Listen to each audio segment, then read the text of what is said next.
Hi! Hello! నమస్తే అండి. నేను మీ లక్ష్మీ చౌదరిని. వెల్కమ్ టు మిస్టీ మధురంలో తెలుగు ఆడియో స్టోరీస్. అందరూ పండగ హడావుడిలో బిజీగా ఉండుంటారు కదా! నేను మాత్రం చాలా బిజీ. అందుకే అప్డేట్స్ కొంచెం అటు ఇటు అవుతున్నాయి. ఒక్క 2 డేస్ తర్వాత మళ్ళీ రెగ్యులర్‌గా టైమింగ్స్ ప్రకారం అన్నీ వచ్చేస్తాయి. ఈరోజు 'మనసా స్వరమే' పార్ట్ 8తో మీ ముందుకు వచ్చేసాను. కథలోకి వెళ్ళే ముందు లైక్స్, హైప్స్ మర్చిపోకండి యార్.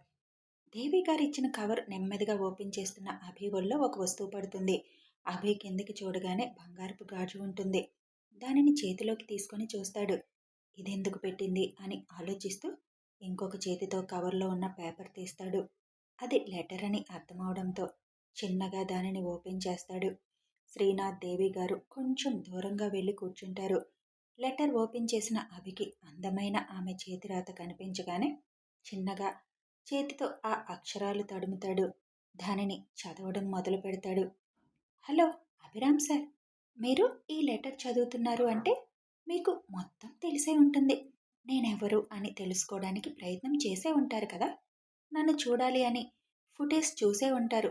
కానీ మీకు ఆ అవకాశం లేకుండా చేశాను సార్. అంకుల్ వాళ్ళు చూశారు కదా. వాళ్ళ చేత నా స్కెచ్ వేయించాలి అనుకుంటే నేను చచ్చినంత ఒట్టే సార్. నా మీద ఏమాత్రం అభిమానం ఉన్నా ఆ ప్రయత్నం చేయకండి సార్. నన్ను తిట్టుకుంటూ ఉండి ఉంటారు కదా అభి సార్. పెద్ద ఇదేదో త్యాగమూర్తి అనుకుంటుంది నన్ను కాపాడి వెళ్ళిపోయింది అని. ఆ మాట చదవగానే అభి పెదవులపై చిన్న నవ్వు వస్తుంది. నేను ఇలాగే తిట్టుకుంటానని ఎలా తెలిసింది అనుకుంటూ. ఏం చేయను అభి సార్, మిమ్మల్ని ఆ సిట్యుయేషన్లో చూసినప్పటి నుంచి నా మనసుతో మైండ్తో చాలా యుద్ధమే చేశాను సార్. కానీ చివరికి మనసు చెప్పిందే వినాలనిపించి దానికే ఓటు వేశాను. అలా అని అందరి గురించి ఇలా ఆలోచిస్తానని తప్పుగా అనుకోకండి. నాది కూడా మీలాంటి మనస్తత్వమే. నా భర్తకి మాత్రమే నేను సొంతం అనుకునే అమ్మాయిని. ఎందుకో తెలీదు, మీరు బాధపడుతుంటే నా గుండెల్లో నొప్పిగా అనిపించింది. మీ కంట నీరు చూసి నా కంట నీళ్లు వచ్చాయి. అందుకే మీకోసం ఏమైనా చేయాలి అనిపించింది. అంకుల్ని అడిగాను సార్, వేరే మార్గం ఏమన్నా ఉందా అని. కానీ లేదు అని తెలిసాక ఇంక నాకు మీ ప్రాణాలు ముఖ్యమనిపించింది. ఎందుకు సార్, ఏ తప్పు చేయని మీరు అలాంటి నరకం అనుభవించాలి, ప్రాణాల మీదకి తెచ్చుకోవాలి? ఎంతో హుందాగా ఉండే మీరు ఆ క్షణం మిమ్మల్ని మీరు అలా గాయపరుచుకొని ఆ ఫీలింగ్స్ కంట్రోల్ చేసుకోలేక నరకం అనుభవించారు సార్. నేను నా కళ్ళారా చూశాను. ఆఖరికి నాకు దగ్గరయ్యాక కూడా మీరు నన్ను బాధ పెట్టకూడదని, అలాంటి సిట్యుయేషన్లో కూడా మీ మైండ్ని కంట్రోల్ చేయాలని చూశారు. ఇంత మంచి వ్యక్తిని చూస్తూ చూస్తూ ఎలా ప్రాణాలు పోతే నాకేంటి అని వదిలేస్తాను. అందుకే ధైర్యం చేసి నన్ను మీకు ఇచ్చుకున్నాను. అలా అని మామూలుగా మీకు దగ్గర కాలేకపోయాను.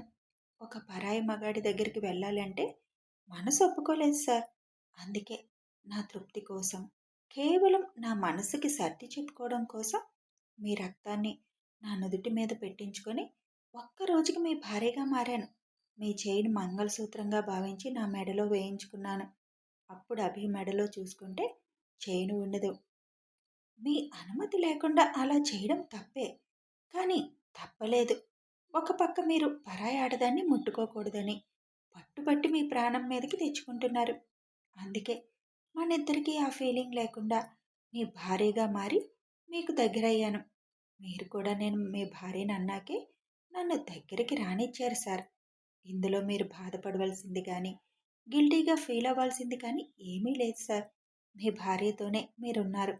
ఇప్పుడు విడిపోయారు అని అనుకోండి.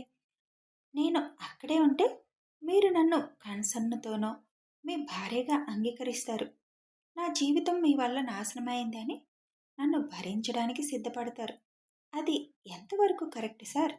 మీ ప్రమేయం లేకుండా మీ జీవితంలోకొచ్చి మిమ్మల్ని ఇరకాటంలో పడేయాలని నాకు లేదు సార్.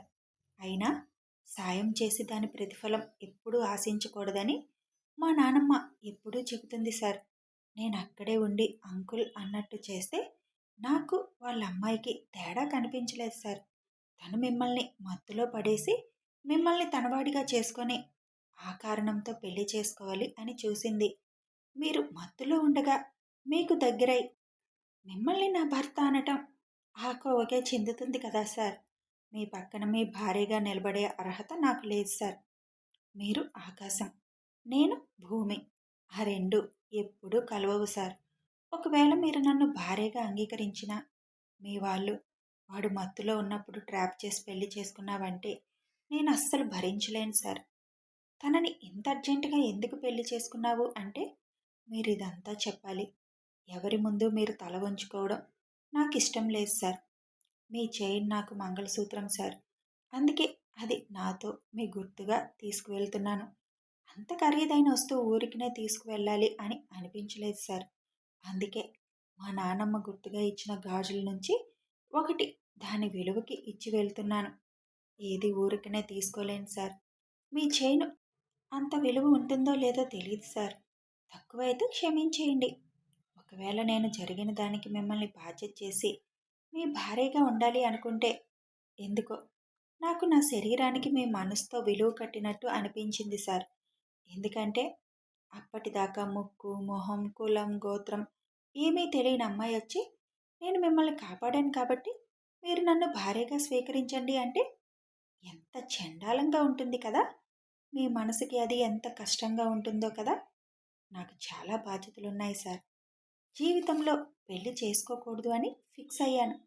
ఆ రోజు మీరు నన్ను వాళ్ళ బారి నుండి కాపాడి ఉండకపోతే ఈ పాటికి నా జీవితం నాశనమై నేను ప్రాణాలతో కూడా ఉండేదాన్ని కాదు. మీరు కాపాడిన నా మానాన్ని మీకే భార్య హోదాలో అర్పించే అవకాశం వచ్చింది. ఎలాగూ జీవితంలో పెళ్లి చేసుకునే ఉద్దేశం లేదు.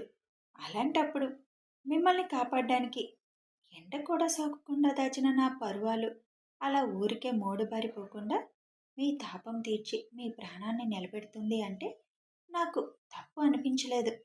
మీరు క్షేమంగా ఉంటే ఎంతోమంది జీవితాలు బాగుంటాయి. అందుకే మీలాంటి గొప్ప వ్యక్తికి ఒక్కరోజు భార్యగా ఉన్నా అనే తృప్తితో ఉన్నాను సార్. ఇప్పటికే చాలా మాట్లాడాను. అన్నీ మర్చిపోయి మంచి అమ్మాయిని మీకు తగ్గ అమ్మాయిని చూసి పెళ్లి చేసుకోండి సార్. అప్పుడు శ్రీధ లాంటి వాళ్ళ నుంచి మీకు ఇబ్బందులు రావు. తిట్టుకోకండి సార్. నేను చేసింది నాకు కరెక్ట్ అనిపించింది చేశాను. అందుకు ఫలితం కూడా నేనే అనుభవిస్తాను. ఈ లెటర్ చదివాక మీ మనసులో ఉన్న బాధ పోయి స్మైల్ రావాలి సార్. మీరే తప్పు చేయలేదు. నన్ను హేట్ చేయకండి సార్. అల్పురాలిని. నన్ను క్షమిస్తారు కదూ. మీరు తొందరగా ఇందులో నుంచి బయటపడి మీ వర్క్లో పడండి సార్. మీ విజయాలు నేను చూడాలి. నాకు ఒక అదృష్టం ఉంది సార్. మిమ్మల్ని ఏదో ఒక రూపంలో చూసుకోవడానికి.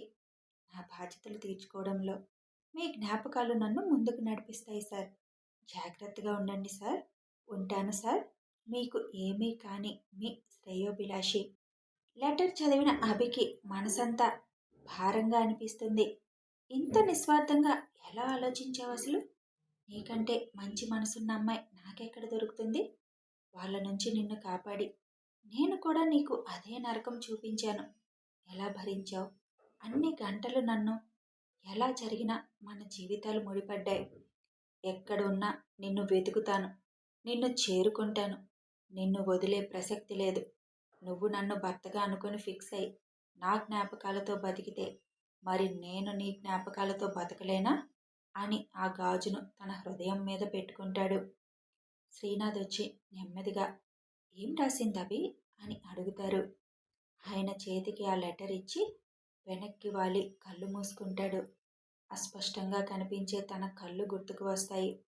ఎక్కడని వెతకాలి నిన్ను అని మనసులో అనుకుంటాడు.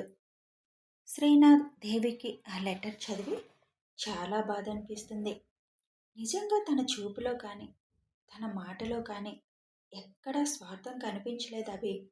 అదే ఇంకెవరైనా సరే ఆ సిచ్యువేషన్ని వాడుకొని నిన్ను చాలా ఇబ్బంది పెట్టేవారు, రచ్చ చేసేవారు. తనలాంటి అమ్మాయిలు ఉండడం అరుదు. ఇప్పుడేం చేద్దాం అనుకుంటున్నావు అభి అని అడుగుతారు శ్రీనాథ్ గారు. అభి ఆ లెటర్ తీసుకొని భద్రంగా తన జేబులో పెట్టుకొని ఆ గాజుని చూస్తూ ఈ జన్మకి తానే నా భార్య అంకుల్. ప్రయత్నం చేస్తాను. తనని ఎక్కడున్నా వెతికి పట్టుకోవడానికి ఆ అవసరం కూడా లేదు అనిపిస్తుంది అంకుల్. దేవుడు మా ఇద్దరికి బంధం వేసేశాడు. తానే నా డెస్టినీ అయితే తప్పకుండా మేము ఎదురుపడతాం. తను ఇప్పుడు ఎలా అయితే నా లైఫ్లోకి వచ్చిందో మళ్ళీ అలాగే నా ఎదురుగా వస్తుంది. ఈలోపు మన ప్రయత్నం మనం చేద్దాం. మీరు చూశారు కాబట్టి మీ ప్రయత్నం మీరు చేయండి. తను నీ ఎదురుగా వచ్చినా తనను నువ్వు గుర్తుపట్టలేవు కదా! పేరన్నా తెలిస్తే గుర్తుపట్టొచ్చు. కానీ అది కూడా తెలీదు. మరెలా అని అడుగుతారు శ్రీనాథ్. తప్పదంకుల్. ఎలా కలుస్తామో మళ్ళీ కాలమే చెప్పాలి. ఇలా ఎన్నాళ్ళవి? తను దొరకకపోతే? ఎన్నాళ్ళైనా తన కోసం ఎదురు చూస్తాను. కానీ మీ ఇంట్లో నీకు ఇంకో నెలలో పెళ్లి చేయాలనుకుంటున్నారు కదా! వాళ్ళనుకున్నా నేననుకోవాలి కదా! నా పెళ్ళి అయిపోయింది అంకుల్. కానీ ఆ అమ్మాయి పేరు కూడా తెలియకుండా ఎవరని చెబుతావు? ఏమి చెప్తావు? అడుగుతారు శ్రీనాథ్. జరిగింది మొత్తం చెప్తాను అంకుల్. అమ్మ, నాన్న నన్ను పెళ్ళి అని ఇబ్బంది పెట్టరు. ఎంత తొందరగా వీలైతే అంత తొందరగా తనని చేరే మార్గం వెతకాలి. రాక్షసి తెలివిగా అన్ని విధాలుగా లాక్ చేసేసింది. తనని కనిపెట్టి తన ఎదురుగా నిలబడిన రోజు అప్పుడు చెప్తాను తన పని అని చిన్న స్మైల్తో అంటాడు అభి. శ్రీనాథ్, దేవి ఇద్దరూ చేతులు జోడించి, మమ్మల్ని క్షమించు అభి. శ్రీధ ఇలా చేస్తుందని అనుకోలేదు. తన వల్లే ఇప్పుడు ఇలాంటి సిచ్యువేషన్ వచ్చింది అంటారు. మీరేం చేస్తారు అంకుల్? తన చేసిన తప్పుకి. కానీ తనైతే దీనికి శిక్ష అనుభవించాల్సి వస్తుంది. నీ ఇష్టం అభి. నువ్వు ఎలాంటి పనిష్మెంట్ ఇచ్చినా మేము కలగజేసుకోము అని చెబుతారు శ్రీనాథ్. ముందు ఆ కేతన్ గాడు ఎక్కడున్నాడో ఏం చేస్తున్నాడో కనుక్కోండి అంకుల్. వాడిన్నాళ్ళు ప్రొఫెషనల్గా ఎంత ఇబ్బంది పెట్టాలి అని చూసినా వదిలేశాను. కానీ నా లైఫ్ మీద దెబ్బ కొట్టాలని చూశాడు. వాడికి ఈ అభిరామ్ దెబ్బ ఏంటో తెలియాలి కదా! నాతో పెట్టుకుంటే ఏమవుతుంది అని వాడికి తెలియాలి అంటాడు అభి. ముందు మీ నాన్నకి ఫోన్ చేయి అభి. నన్ను ప్రశ్నలతో చంపేస్తున్నారు. నేను స్టార్ట్ అవుతాను అంకుల్. అక్కడికి వెళ్ళాక వాళ్ళతో డైరెక్ట్గా మాట్లాడతాను. తన గురించి చెప్పాలి. లేకపోతే పెళ్ళి అని గోల ఎక్కువైపోయింది. తనకి తప్ప ఇంకొకరికి నా లైఫ్లో చోటు ఇవ్వలేను. మీరు కొంచెం జాగ్రత్తగా ఉంటే ఇప్పుడు తనని మిస్ అయ్యేవాళ్ళం కాదు అంకుల్. ఆ పిచ్చిది ఇంతటితో అయిపోయింది అనుకుంటుంది. కానీ దీని పరిణామాలు ఎలా ఉంటాయో, ఎలా ఫేస్ చేయాలి ఆలోచించి ఉండదు. జ్ఞాపకాలతో బతకడానికి తనకేమైనా 60 ఏళ్ళు వచ్చాయా? బుర్ర తక్కువది.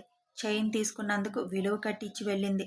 మరి వెలకట్టలేని తన మానాన్ని, గౌరవాన్ని నేను దోచుకున్నాను. నేనేమిచ్చి విలువ కట్టాలి? అందుకే నా జీవితాన్ని తనకి రాసిస్తాను. పక్క వాళ్ళ గురించి ఆలోచించడమే కానీ తన గురించి ఆలోచించకుండా తనకు నచ్చినట్టు చేసేసింది. ఇంతలో అభి అని పిలిచిన గొంతు వినగానే అభి మొహం కోపంతో ఎరిపెక్కిపోయింది. పిడికిలి బిగుసుకుంది. కథ కొనసాగుతుంది. మరి అభి ఒక నిర్ణయానికి వచ్చేశాడు. తన ప్రాణాన్ని కాపాడిన అమ్మాయినే తన భార్యగా స్వీకరించాడు. కానీ తన గురించి ఏమీ తెలియదు. చిన్న క్లూ కూడా లేదు. మరి తనని ఎలా చేరుకుంటాడు? అసలు చేరుకోగలడా? తెలియాలి అంటే కథని ఫాలో అయిపోండి. ఫాలో అవ్వాలంటే తెలుసు కదా, సబ్స్క్రైబ్ చేసుకొని ఫాలో అయిపోండి. లైక్ చేయండి, షేర్ చేయండి, కామెంట్ చేయండి యార్.